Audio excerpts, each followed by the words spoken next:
দর্শক স্বাগত জানাচ্ছি সিএসআরএম জনতন্ত্র গণতন্ত্রে। আজকে আপনাদের সাথে আছি আমি মারুফা রহমান এবং যথারীতি আমরা চলমান ইস্যু নিয়ে আলাপ করব আজকে। সবচেয়ে আলোচিত ইস্যু এখন যেটি কোটা সংস্কার আন্দোলনের পরবর্তী যে পরিস্থিতিটি চলছে, আমরা জানি আজকে সারাদিন কারফিউ শিথিল করা হয়েছিল 10টা থেকে 5টা পর্যন্ত, তারপরে আবারও কারফিউ জারি রয়েছে। তবে জনজীবনে যেই প্রভাব পড়েছে এই কারফিউ, সেটা হচ্ছে সকালে তীব্র যানজট, দুপুরে স্বস্তি এবং বিকেলে ভোগান্তি, সন্ধ্যায় নির্জনতা। মোটা দাগে এই হলো রাজধানীর পরিস্থিতি এবং সারা দেশেও।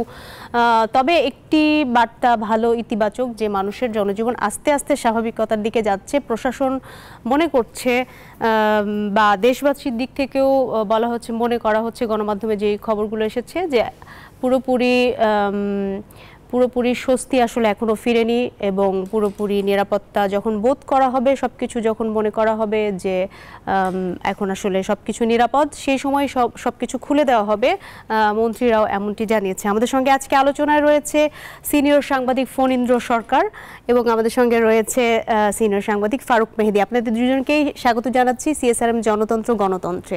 আমরা যদি মোটা দাগে এই গত 15 দিনের বা জুলাই মাসটা ধরেই যদি আমরা আলাপ করি, যে ধীরে ধীরে কোটা সংস্কার আন্দোলন তীব্রতা পেল এবং তারপরে যে ঘটনাগুলো ঘটলো, সব মিলিয়ে এখন পরিস্থিতি বলা চলে যে স্বাভাবিকতার দিকে যাচ্ছে আস্তে আস্তে। কিন্তু তারপরেও অনেক কিছু দেখেই মনে হচ্ছে, অনেক খবর দেখে বা মন্ত্রীদের বক্তব্য শুনে, যে এখনও আসলে পুরোপুরি স্বস্তিতে যাওয়ার মতো পরিস্থিতি তৈরি হয়নি বা রেশ এখনও রয়ে গেছে। এদিকে যারা বৈষম্য বিরোধী আন্দোলন করছে তারা আবার 8 দফা দিয়েছে।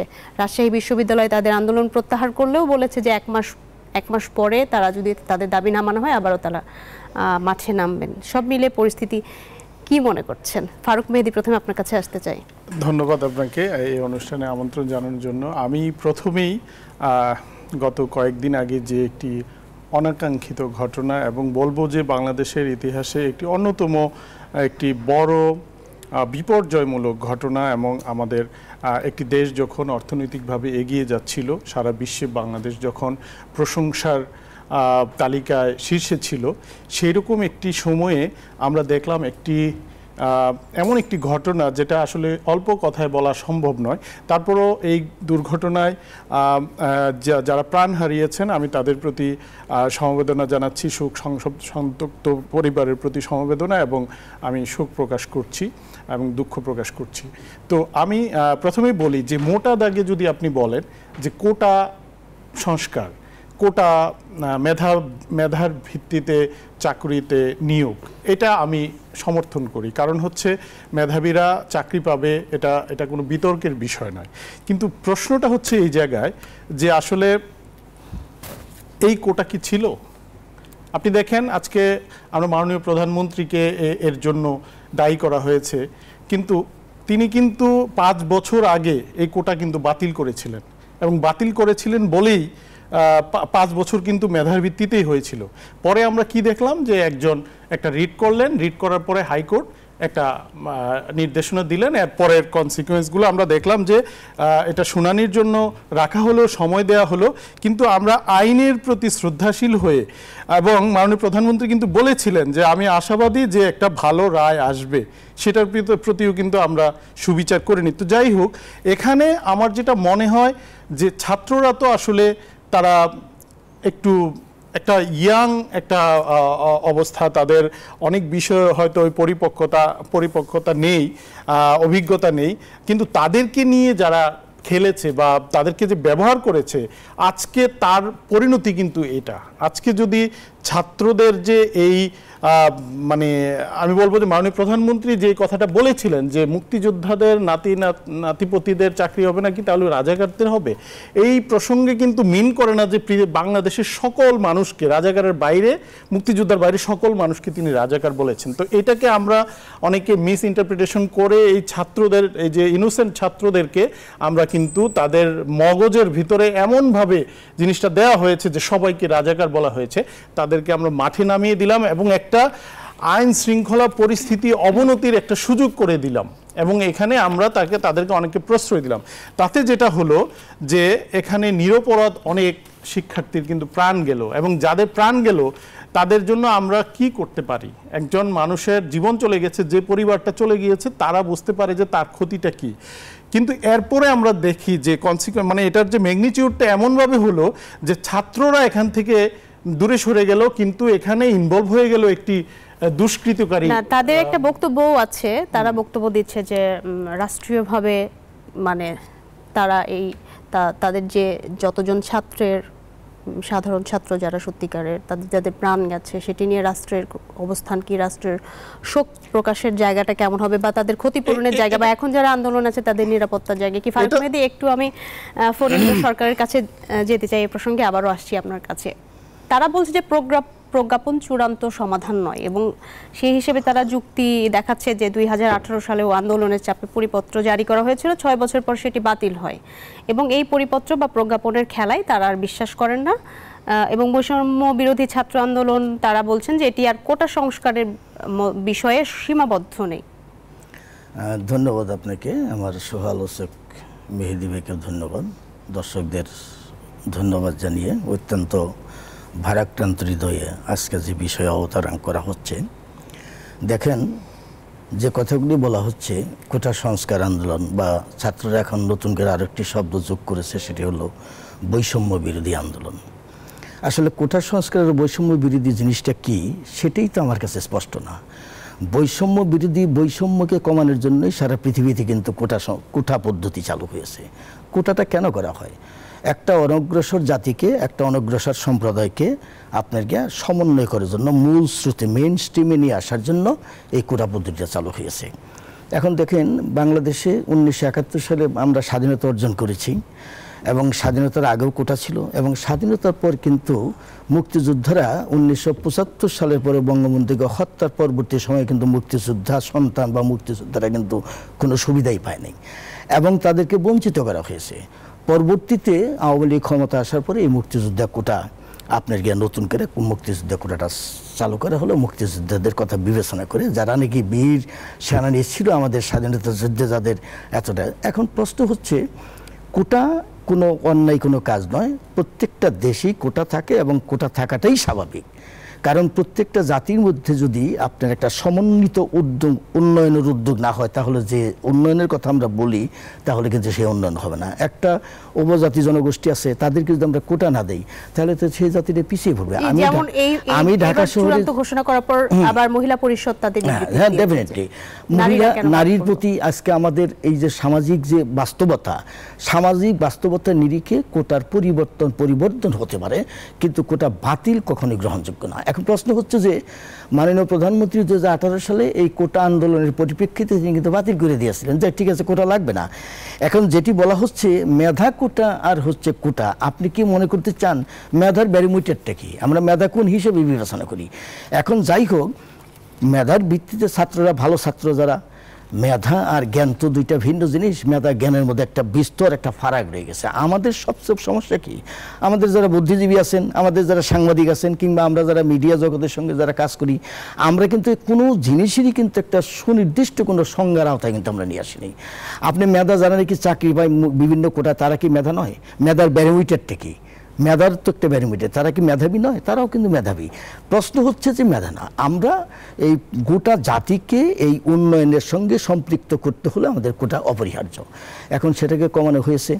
যে কথাটি মেহেদী ভাই বললেন যে আমাদের মাননীয় প্রধানমন্ত্রীটা বাতিল করে দিয়েছিলেন, যে প্রধানমন্ত্রী যখন বাতিল করে দেওয়ার পরে ছাত্ররা আবার এই কিছুদিন আগে এটাকে আবার কোনো এক মুক্তিযোদ্ধার সন্তানরা একটা হাইকোর্টে রিট করলে, সেই রিটের শুনানিতে আবার হাইকোর্ট এটাকে পুনর্বহালের রায় দিল, এবং সেই রায়ের পরে ছাত্ররা আবার আন্দোলনে নামলো।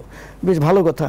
সরকার কিন্তু এই রায়ের বিরুদ্ধে কিন্তু সরকার নিজ উদ্যোগে কিন্তু এটা আপিল করেছিল, যে আমরা যে রায়টা দিয়েছে রায়ের বিরুদ্ধে গভর্নমেন্ট আপিল করেছে। তো গভর্নমেন্ট যেখানে আপিল করেছে তার অর্থটা কি দাঁড়ালো, যে ছাত্রদের পক্ষেই কিন্তু সে আপিলটা। এখন প্রশ্ন হলো, আমরা সবচেয়ে বড় সমস্যাটা আমরা ছাত্রদেরকে সেটা বোঝাতে ব্যর্থ হয়েছি। আমি একটু ফারুক মেহেদীর কাছে আসতে চাই, ছাত্রদেরকে এটি বোঝাতে আমরা কেন ব্যর্থ হলাম? হ্যাঁ, এটা খুবই গুরুত্বপূর্ণ একটা বিষয়, যে আমরা দেখছি যে ছাত্ররা বিশ্ববিদ্যালয়ে পড়ে, ছাত্ররা মানে তাদের মধ্যে তো একটা উদ্বেগ থাকবে, তারা পাশ করবে, তাদেরকে চাকরি করতে হবে, তারা পরিবারে কন্ট্রিবিউট করবে, এটা তো অন্যায় কিছু না।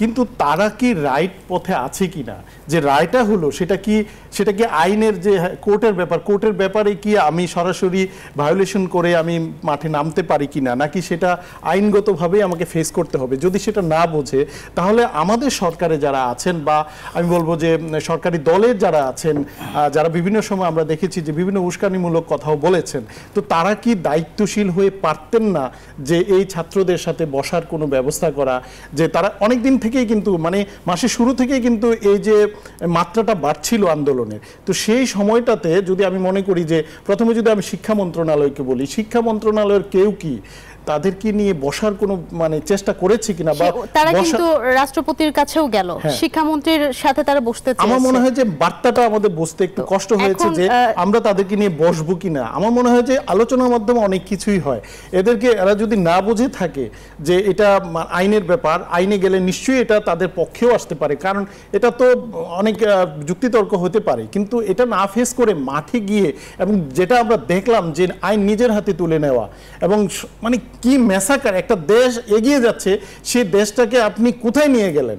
তো সেই জায়গাটা তৈরি হওয়ার আগেই আমার মনে হয় যে মন্ত্রণালয়ের প্রথমত নিশ্চয়ই আমরা আলাপ করব একটি বিরতির পরে। দর্শক, সিএসআরএম জনতন্ত্র গণতন্ত্রে একটি বিরতি নিচ্ছি, সাথেই থাকুন।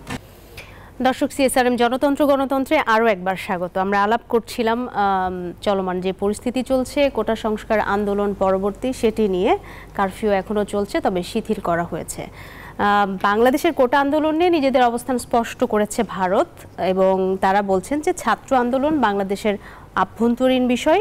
ভারতের পররাষ্ট্র মন্ত্রণালয় এরকম অবস্থান জানিয়েছেন, এবং সেই সাথে আন্দোলনকে কেন্দ্র করে পশ্চিমবঙ্গের মুখ্যমন্ত্রীর করা মন্তব্যের জেরে বাংলাদেশের চিঠিও তার হাতে পেয়েছে, এবং তারা একই সাথে বলেছেন যে খুব দ্রুত এই সংকট কাটিয়ে উঠবে বাংলাদেশ, এই প্রত্যাশা করেন তারা।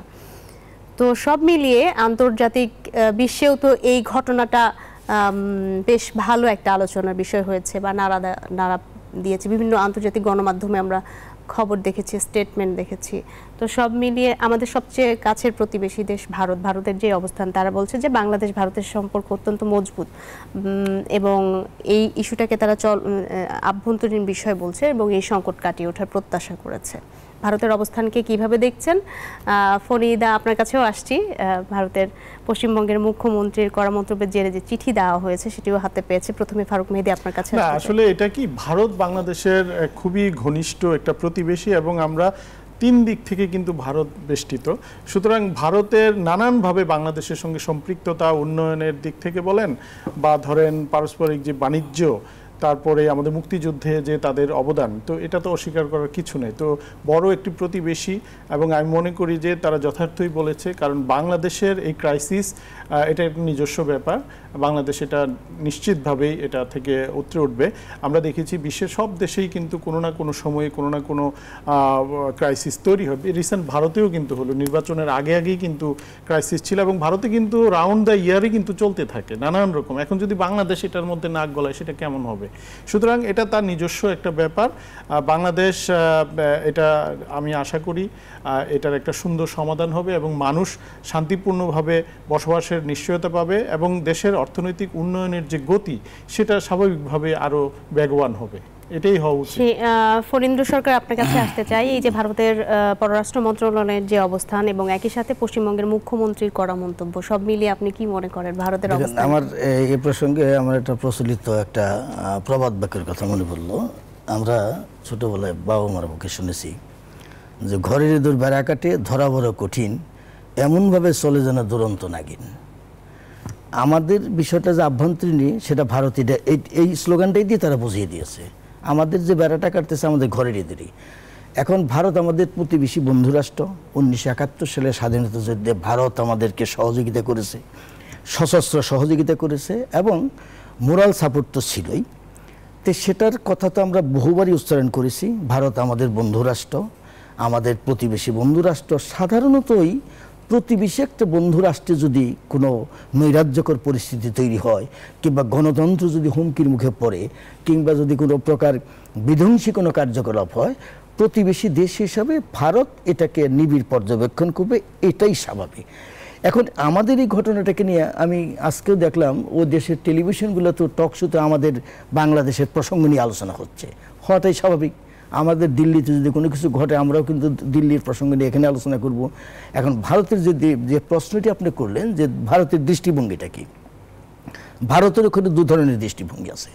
আমাদের দেশের জন্য সরকারি দল বিরোধী দল আছে, ভারতেও কিন্তু সরকারি দল বিরোধী দল আছে। সাধারণত মমতা ব্যানার্জি পশ্চিমবঙ্গের মুখ্যমন্ত্রী হিসাবে তিনি ভারতকে একভাবে দেখেন, বাংলাদেশকে একভাবে দেখেন, দিল্লি কিন্তু অন্যভাবে পর্যবেক্ষণ করে। মমতা ব্যানার্জির একটি কথা সে বলেছে যে বাংলাদেশে যে ঘটনাগুলি ঘটছে সেখান থেকে যদি আমাদের এখানে এই বাংলার দরজা তাদের জন্য খোলা আছে। এখন কি মেনফুল দিল্লি এটাকে প্রতিবাদ করছে যে মমতা ব্যানার্জির কথা বলার অর্থটা কি, তার মানে কি তারা এটা মেন করতে চেয়েছে এখানে যারা বিধ্বংসী কার্যকলাপ করছে আমাদের বাংলাদেশে যখন নাকি আপনাকে আইন শৃঙ্খলা পরিস্থিতি উন্নতির সাথে সাথে এই বিধ্বংসী কার্যকলাপ যারা করেছে ভিডিও ফুটেজ দেখে দেখে তো তাদেরকে আমরা ধরার চেষ্টা করব। এখন ধরতে গিয়ে এই সমস্ত লোকগুলি যাতে পশ্চিমবঙ্গে গিয়ে যাতে আশ্রয় না পায়, হয়তো বা মমতা ব্যানার্জি সেটাই বোঝাতে চেয়েছে যে তারা আছে আমাদের দরজা খোলা আছে, এইটা হয়তো মমতা ব্যানার্জি বলতে চেয়েছেন এবং এটা দিল্লির সেন্ট্রাল গভর্নমেন্ট এইটা প্রতিবাদ করেছেন। বিষয়টা এই নিয়ে তাদের মধ্যে দ্বন্দ্ব, তাদের মধ্যে আলাপ আলোচনা চলছে যে মমতা ব্যানার্জি কি তাহলে আমাদের যে সংঘাত এটা কি উস্কে দেওয়ার কোনো পরিকল্পনা আছে কিনা, এরকম তাদের মধ্যে আলোচনা হচ্ছে। আরেকটি প্রসঙ্গে আমরা যেতে চাই, বলেন। বহির্বিশ্ব নিয়ে যেহেতু আমরা আলাপ করছি, যে জাতিসংঘের মহাসচিবের মুখপাত্র স্টিভেন ডুজারিক তিনি বলেছেন যে বাংলাদেশে সাম্প্রতিক সহিংসতা সব ঘটনা স্বচ্ছ এবং বিশ্বাসযোগ্যভাবে তদন্ত করা উচিত এবং মানুষের শান্তিপূর্ণ বিক্ষোভ করতে পারার বিষয়টি খুবই গুরুত্বপূর্ণ। ফারুক মেহেদীর কাছে আগে আসি। এটা তো সবাই চাইবে, ধরেন জাতিসংঘ হচ্ছে একটি সারা বিশ্বের একটি বলতে পারেন যে একটি সার্ভিলেন্স সংস্থা। হ্যাঁ, তারা পৃথিবীতে কোথায় কি হচ্ছে এ ব্যাপারে, যদিও জাতিসংঘের ভূমিকা কতটা প্রভাবশালী সেটা নিয়ে অনেক প্রশ্ন আছে। তাহলে পৃথিবীতে এত যুদ্ধ, এত মানুষ মৃত্যু বা ধরেন দুর্বল রাষ্ট্রের উপর আঘাত সবলদের দ্বারা, এগুলো কিন্তু হতো না। তো যাই হোক, জাতিসংঘ তার নিয়মিত ব্রিফিং করছে এবং বাংলাদেশের বিষয়টি তাদের পর্যবেক্ষণে আছে, এটা ঠিক আছে। তো এটা তাদের চাওয়াটা কি, স্বচ্ছ এবং জবাবদিহি নিশ্চিত করে তদন্ত করা, যাদের দুষ্কৃতকারী তাদেরকে শাস্তি দেওয়া এবং যারা মারা গেছে নিরপরাধ যদি মারা যেয়ে থাকে তাদের সুষ্ঠু বিচার করা, এটা তো সবার চাওয়া, আমরাও ওইটাই চাই। তো এখানে যেটা হচ্ছে আমরাও রিসেন্ট দেখছি যে সরকার যে পদক্ষেপগুলো নিয়েছে এর মধ্য দিয়ে কিন্তু সরকার বের করার চেষ্টা করছে যে সত্যিকার অর্থে একটি সাধারণ আন্দোলনকে কোন দিকে নিয়ে যাওয়ার চেষ্টা করা হয়েছে, যেটা মানুষের জানমালের যে ক্ষতি সাধন করা হয়েছে, মানুষকে মৃত্যুর মুখে ঠেলে দেওয়া হয়েছে এবং দেশের যে একটা শান্তি শৃঙ্খলা বজায় ছিল এবং দেশের যে অর্থনৈতিক অগ্রগতির একটা গতি ছিল সেই জায়গাটা থামিয়ে দেওয়ার একটা প্রচেষ্টা ছিল। আপনি দেখেন বাংলাদেশ যে জিনিসগুলো নিয়ে রিসেন্টলি গর্ব করছে, যে আমাদের যে মেট্রো রেল, আমাদের যে পদ্মা সেতু, আমাদের যে এক্সপ্রেসওয়ে, সবগুলোতে কিন্তু আঘাত হয়েছে। আপনি দেখেন একদম চিহ্নিত জায়গাগুলোতে আঘাত হয়েছে, অন্য জায়গাগুলোতে যতই আঘাত হয়েছে তার চেয়ে বেশি কিন্তু এগুলো হয়েছে। তো এটা তো একটা সাধারণ মানুষ, এই দেশের যারা নাগরিক, যারা এই দেশকে ভালোবাসে, যারা এই দেশটাকে গর্ব করে বলতে পারে যেটা আমার দেশ, সে কিভাবে পারে এরকম একটি স্থাপনার মধ্যে আঘাত করতে। তো এইটা তো রাষ্ট্রের দায়িত্ব যে এই ঘটনাগুলো যারা ঘটিয়েছে, আমি বলবো যে অপরাধী, তো এটা সকল আইনেই বলা আছে যে অপরাধীকে চিহ্নিত করতে হবে। তো সুতরাং এটা জাতিসংঘে যদি চেয়ে থাকে আমি বলবো যে এটা তাদের চাওয়া এবং এটা আমাদের সবারই চাওয়া যে এই দেশের মানুষ হত্যার সঙ্গে, নিরপরাধ মানুষ হত্যার সঙ্গে বা এই যে জানমালের ক্ষতির সঙ্গে বা এই সম্পদের বিনষ্টের সঙ্গে যারা জড়িত তাদের অবশ্যই শাস্তি হওয়া উচিত এবং সুষ্ঠু তদন্ত হওয়া উচিত। জি, ফণীন্দ্র সরকার আপনার কাছে আসতে চাই। জাতিসংঘের এই কথার সাথে আমি আরেকটু যুক্ত করতে চাই যে বিরোধী রাজনৈতিক দলগুলো যারা আছে তারা বলছেন যে রাজনৈতিক উদ্দেশ্য প্রণোদিতভাবে এই ঘটনার প্রেক্ষিতে তাদেরকে ঢালাওভাবে গ্রেফতার করা হচ্ছে বা তাদের উপর দোষ চাপানো হচ্ছে। আপনার অবস্থান কি? আন্দালিব রহমান পার্থকে 5 দিনের রিমান্ডে নেওয়া হয়েছে রাজধানীর বনানী সেতু ভবনে হামলা এবং ভাঙচুরের মামলায়। আচ্ছা, আমি মেহেদী ভাই যেটা বললো আমি তার সঙ্গে কিছুটা দ্বিমত পোষণ করি। সেটা দ্বিমত হলো ওই জায়গায় জাতিসংঘ নিয়ে আমার অনেক প্রশ্ন আছে। আপনি যে কথাটা বলছেন যে জাতিসংঘ এটা চাইতেই পারে, বলতেই পারে, প্রশ্ন হলো জাতিসংঘ প্রভাবিত হয় কার দ্বারা? জাতিসংঘের সদর দপ্তরটা কোথায়? এই দেশের পৃথিবীতে যারা মোরল রাষ্ট্র হিসাবে খ্যাত, বিশ্বের অন্যতম শক্তিধর রাষ্ট্র মার্কিন যুক্তরাষ্ট্র। এবং মার্কিন এই যুক্তরাষ্ট্রের দৃষ্টিভঙ্গিটা তৃতীয় বিশ্বের বিশেষ করে বাংলাদেশ দিয়ে একটু ভিন্নতা প্রশমন করে আসছে দীর্ঘদিন ধরে। তাদের দৃষ্টিভঙ্গি অনেকটাই আপনার গিয়ে আমাদের সাধারণ মানুষের জন্য যতটা না, তাদের ব্যক্তিগত তাদের ইন্টারেস্টটা তারা সবচেয়ে বেশি বড় করে দেখে। জাতিসংঘের ভূমিকাটা হচ্ছে এই যে কথাটা বললেন যে বিরোধী দল মত নির্বিশেষে তারা যে মতামত প্রকাশ করার জন্য বিক্ষোভ বা শান্তিপূর্ণ আন্দোলন করছে, এটাকে সরকার বাধা দিচ্ছে, এরকম মন্তব্য জাতিসংঘ একবার না একাধিকবার বারংবার তারা করে আসছে। কিন্তু প্রশ্ন হচ্ছে তারা কিন্তু চমৎকারভাবে এই জিনিসটা কিন্তু তারা দেখে না যে এই যে বিরোধী পক্ষ কি, বিরোধী পক্ষ বলতে আমরা কি বুঝি। একটি হচ্ছে আপনার সহনশীল রাজনৈতিক দৃষ্টিভঙ্গিতে বিরোধী পক্ষ। আমাদের যে কোনো পৃথিবীর যে কোনো দেশে একটা সরকারি পক্ষ থাকবে আর একটা বিরোধী পক্ষ থাকবে। বিরোধী পক্ষ কি? যারা বিধ্বংসী কার্যক্রম করবে, যারা স্বাধীনতা চেতনা ভূতকে যারা নাকি মানে না, যারা নাকি জাতির পিতাকে মানে না, যে দেশটার নাকি আপনার গিয়ে স্বাধীনতার মুক্তিযুদ্ধের চেতনাকে যারা পদদলিত করে চলেছে, যারা এই দেশের উন্নয়ন, যারা এই দেশেরকে আপনার গিয়ে এগিয়ে যাচ্ছে, এগিয়ে যাওয়ার অগ্রযাত্রাকে যারা ব্যাহত করার জন্য অগ্নি সন্ত্রাস করে বেড়াচ্ছে, সেই অগ্নি সন্ত্রাসটাকে যদি তারা বিরোধী পক্ষের বিপ্লব মনে করে, বিক্ষোভ মনে করে, তাহলে সেটা আমাদের জন্য খুবই দুঃখজনক। দর্শক আরেকটি বিরতি নিচ্ছি, সাথে থাকুন সিএসআরএম জনতন্ত্র গণতন্ত্র। দর্শক দেখছেন সিএসআরএম জনতন্ত্র গণতন্ত্র। আমরা আলাপ করছি চলমান ঘটনাবলী নিয়ে। আমরা অনুষ্ঠানে একেবারে শেষ পর্যায়ে আছি। ধ্বংসযজ্ঞের বর্ণনা দেওয়ার ভাষা নেই, জনগণের কাছে বিচার চাইছি, প্রধানমন্ত্রী আজকে মন্তব্য করেছেন। মিরপুর 10 মেট্রো রেল স্টেশন পরিদর্শন শেষে তিনি সাংবাদিকদের সাথে কথা বলার সময় বলেছেন যে এই ঘটনায় দেশবাসীর কাছে তিনি বিচার চেয়েছেন এবং এই সময়ে তিনি বেশ আবেগাপ্লুত হয়ে পড়েন। আমরা কথা বলছিলাম ফরিন্দ্র সরকার এবং ফারুক মেহেদী আপনাদের সঙ্গে। আমরা অনুষ্ঠানে একেবারে শেষ পর্যায়ে এই যে প্রধানমন্ত্রী আজকে মেট্রো রেলে গেছেন এবং তিনি আবেগাপ্লুত হয়ে গেছেন, আমাদের এই স্থাপনাগুলো আর যে ক্ষতি যারা করেছেন সেগুলো খতিয়ে দেখার কথাও এসেছে, তাদের বিচারের আওতায় আনারও কথা হয়েছে। সব মিলিয়ে জনগণের কাছে এই যে প্রধানমন্ত্রী বিচার চাওয়ার বিষয়টি, সেটি আপনি কিভাবে দেখছেন?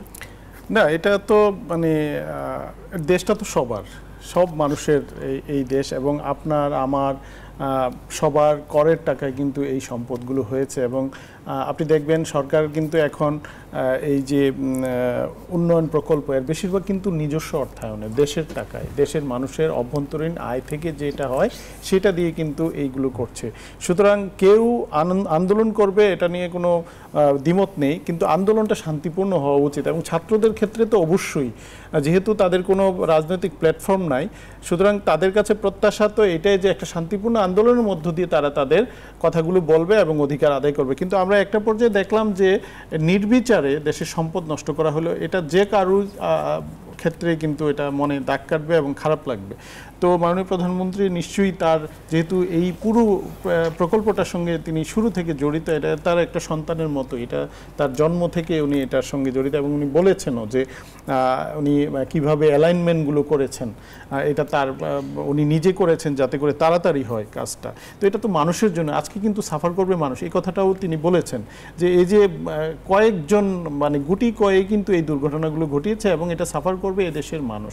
আপনি দেখেন ঢাকা শহরে গত 2-3 দিনে কিন্তু হিউজ ট্রাফিক হয়েছে, অল্প কিছুক্ষণের জন্য শিথিল করার পরেও আপনি দেখবেন যে সব রাস্তায় ট্রাফিক ছিল। তো এই ট্রাফিক মনে হয় আবার ফিরে আসবে, কারণ কখন এটা ঠিক হবে এটা কিন্তু আমরা কেউ জানি না। জি, আপনাকে অসংখ্য ধন্যবাদ। আমরা ফরিন্দ্র সরকার আপনার কাছে আসতে চাই। ধ্বংসযজ্ঞের জন্য জনগণের কাছে বিচার চেয়েছে প্রধানমন্ত্রী। মেট্রো রেল আপনাকে ধন্যবাদ। ধ্বংসকৃত স্থাপনাগুলোর সঙ্গে জাতির আবেগ জড়িত, মোটা দাগে। প্রশ্ন হচ্ছে যে তিনি আবেগতাড়িত হয়ে জাতির কাছে বিচার চেয়েছেন, এটা চাওয়াটাই স্বাভাবিক। এখন আমার কথা হলো যে এখানে সরকারেরই কিছুটা গাফলিতি ছিল এবং সরকারের, যেহেতু মাননীয় প্রধানমন্ত্রী একথাও বলেছেন কালকে সাংবাদিকদের মিটিংয়ের মধ্যে যে একটা আঘাত আসবে এরকম আগাম ধারণা তার মধ্যে ছিল। তা আগাম ধারণা যদি থেকে থাকে তাহলে তার সঙ্গে তার যে মানে আইন শৃঙ্খলা রক্ষাকারী বাহিনী এবং তার যে রাজনৈতিক দলের নেতৃত্ব, তাদের সে যথার্থ ব্যর্থতা ছিল। আমি মনে করি এখানে আওয়ামী লীগের মতো একটা বৃহৎ রাজনৈতিক দলের যে ভঙ্গুর অবস্থার মধ্যে চলে গেছে, তার এই ধ্বংসযজ্ঞের মধ্যে তারই একটা বহিঃপ্রকাশ ঘটেছে যে আওয়ামী লীগ সংগঠিত ছিল না। তা নাহলে এত বড় একটা রাজনৈতিক দলের কোথাও মাঠে ওই মানে যারা নাকি ধ্বংসযজ্ঞ চালিয়েছে তাদের বিরোধিতা করার মতো ওই ধরনের সাহস এবং শক্তি নৈতিক বল দিয়ে আওয়ামী লীগ মাঠে থাকতে পারেনি। সুতরাং মাননীয় প্রধানমন্ত্রী বিচার যেমন জাতির কাছে চাইতে পারে, তেমনি এই দায়বদ্ধতা তার যে দলের নেতাকর্মী আছে তাদের অদূরদর্শিতাকেও দায়ী করা চলে, কারণ তাদের অদূরদর্শিতার জন্যই এত বড় ধ্বংসযজ্ঞ হয়েছে। আমি মনে করি মাননীয় প্রধানমন্ত্রী ব্যতীত আওয়ামী লীগে যারা আছেন প্রত্যেকের ব্যর্থতা এখানে স্বীকার করতে হবে। আমরা শুধু অন্যের উপরে দায় চাপিয়েই আমরা চাপালেই হবে না, আমাদের আত্মজিজ্ঞাসা এবং আত্মসমালোচনার এখন একটা সময় এসেছে।